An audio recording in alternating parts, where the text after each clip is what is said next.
Hi. I know every year at the gathering, everybody comes to me and they ask me one question. They ask me, Hanshi, we know you've been seeing Danny Inosanto. I'd love to see him. And of course, all of you know as well as I do that Danny is probably one of the most sought-out martial artists on the planet. My opinion, I understand that totally. Probably if there were more weekends in the year, he'd probably be booked in too. But this gentleman I've known for a long time. I know all of you have. And when we talk, we're here at the gathering this year to pay special respect to all of the seniors that came before us. And without these people that came before us, we would be nowhere. None of us would. We would have never even started on our path or our journey. We all have mentors. Well, I was talking to of course, I was doing everything I could to get him to come out to the gathering, and he came up with this idea. And he was sharing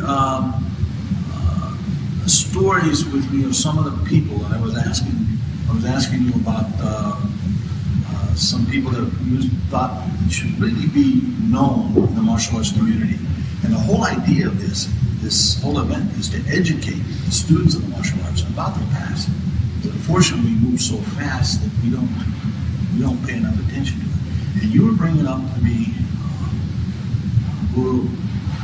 one individual that should really be known. And when you were telling me about this gentleman, it blew my mind.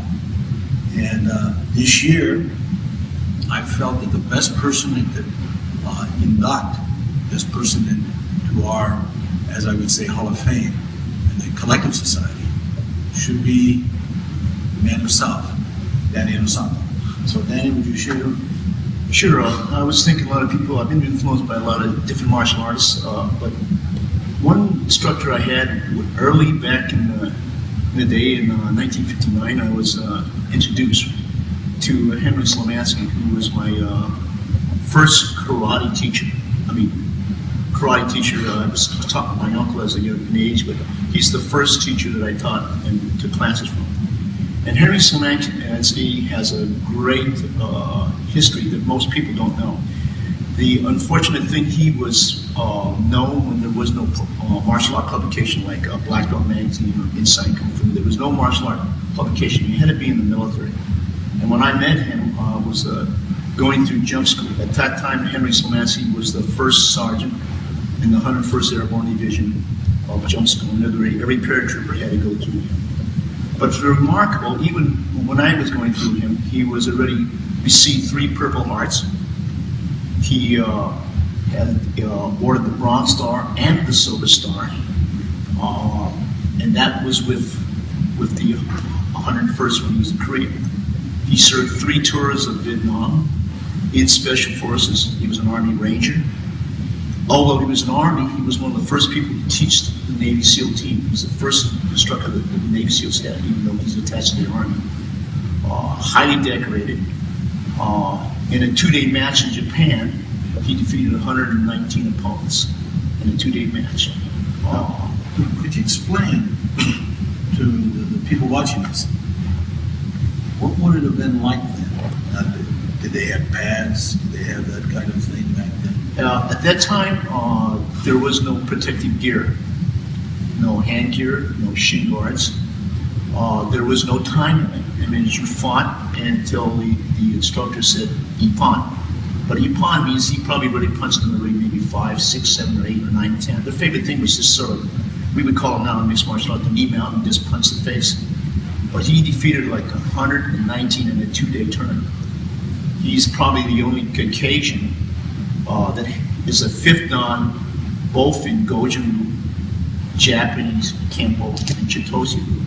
He has a certificate signed by 4 grandmasters of Funakoshi, Toyota, Shitoshi, and of course Yamaguchi. That's 4 names. No one has since done it. A lot of people don't know who he is because, as I said, there was no martial art publication. Probably at Fort Campbell, Kentucky, where I was stationed, he was probably more recognizable than General Westmore on the base. And I think he's just a person I think that people should know. Defeating that many people in a 2-day match is incredible. And in the type of situation, he caused Japan to change two things. Prior to that time, there was no time limit. They fought until the person submitted. Prior to that time, there was no weight division. No weight division, no protective gear, and you had to go through the entire. In other words, if there's 30 guys in those days in the tournament, you fought all 30. It's not a single elimination or double elimination tournament as they do now. So he came through an era where very hard, being probably the first Caucasian in Japan to go through that. I'm sure that he sustained six cracked ribs during that 2-day matches. But he definitely is one of the true pioneers of, I would call it full contact karate thing. It was more like mixed martial art because the thing was just to, after you kicked them down or punched them down, you just sort of knee mount and just punch and punch and punch until the referee told you to stop. And that's the type of rules that they had during that time period. As a mentor to you, yes. What do you think would have happened, or what would you have been, say, if he never came into your life during that period of time? I think for me, he opened the doors for me on studying with a lot of different other people. He was one of the reasons why I started training with different, researching different people. He was the person who really influenced me to study under different masters because he was very unique. I remember at Fort Campbell, Kentucky, we had Korean stylists, we had Japanese stylists, we had Okinawan stylists. And I remember he says, we're going to join as one. He says, there's no Okinawan, there's no Japanese, no Korean system. They were just American. He says, and we're going to practice. So he joined the Korean systems at that time, and the Japanese systems, and the Okinawan systems. No one's going to argue with him. So he sort of joined those factions prior to that time. And so he's responsible for joining different martial art groups. The man's appearance. Yes. At the time, he always looked like he was 8 feet tall, but he was really only 6'1.5" or 6'2". When I knew him, he was 225. And every paratrooper at that time had to go through him because he was first sergeant at jump school. And every morning, I remember being very impressive every morning because he would always start the day and he would get the first command to start jump school. But everyone during that time period went through him. You know, Danny, at this particular event, of course, I explained to you earlier about how we're going to induct about 50, 60 people. And these people all came before us. They're no longer with us, but they are only through the students and this type of thing. You yourself, you might not even realize this, but in a lot of ways you're one of my mentors too. Thank you. So observation, and I always refer to you as the ultimate student of the arts. Your teacher Bruce Lee was one of the greatest pioneers of the arts. Would you mind saying a few things to all of the students of the arts, because about the importance of history and maintaining a strong work towards keeping the arts alive? Well, for me, history has always been an important part. To really understand a martial art, I think you have to study the history. Because if you study the history, you're going to study a little bit of that culture of where that martial art is from. And when you understand the culture, you understand the philosophy of that martial art from where it's come. And you know what the philosophers of that time period were saying. So I've always impressed upon my students, without the history, martial art is just beating people to a pulp. But with history, you get to understand why it's important, why to be fun. Actually, it's really love when you come down to think, with the love for your society to live. Because without the history, we cannot correct the mistakes we're going to make in the future. Different civilizations come and go, different dynasties, whether it's basketball dynasties, or baseball dynasties, football dynasties, they come and go. And history teaches that about different countries. And with the understanding of history, you can appreciate. I really appreciate the different martial arts and the sacrifice that people made before us. Like Okazaki, when he first came in the world, he's the first person that taught non-Japanese, which at that time was like a big major sin if you taught a non-Japanese. So for him to teach non-Japanese, he was also the first person that started making female instructors, which was unheard of in that culture at that time. So these people broke the barriers for us, and they accepted, like as Bruce Lee and Art Wong did the same thing. They taught non-Chinese. At that time, it was unheard. You had to be Chinese to take kung fu. So the people should recognize what these people did for us. And we can only grow. We grow because we're already standing on the shoulder of giants already, in my opinion.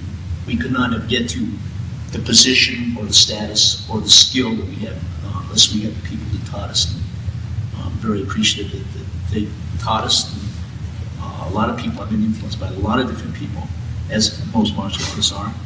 And I believe that's very, very important, just to honor them and to remember, just like you should honor all our servicemen that have fought in World War I, Korean conflict, Vietnam, Desert Storm 1, Desert Storm 2, Afghanistan, Iraq. They should be honorable for the sacrifice they've done. And the same thing, I believe, with our martial art instructors. They should be honored. Do you have any words? I don't have any words. Probably words. How about the arts? Worries, I think, I just hope that we just don't get into the mode of we're just trying to destroy other people just by our skill, physical skills, because we need all our skills. And sometimes we might be going in the right direction with the movement of mixed martial arts. It has some good things and some bad things that can come out of it, But hopefully that we get people like Anderson Silva.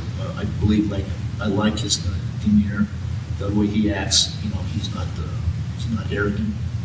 I like people like that because they realize that skill really comes from the instructor. You can't get good fighters unless you have good instructors. It's the military center. You cannot produce good soldiers unless you have good sergeants. The sergeants, the lieutenants are the ones that make the soldiers. As it was in medieval times, without a master of arms, there cannot be knights. So without a good instructor, you can't make good fighters. Without good trainers, you can't make good fighters, whether it's in boxing, Muay Thai, kickboxing, mixed martial art. Irregardless, you need those instructors to give you guidance. And I think we should never forget that as practitioners of the martial art. I think Henry Solomansky, I'm going to do everything I can to make sure that the people that represent the systems that he represented know who he is and pay the respect to their past. I think it will help their arts grow too. Oh, definitely. And I want to thank you. Okay, thank you, sir. Thank you very much.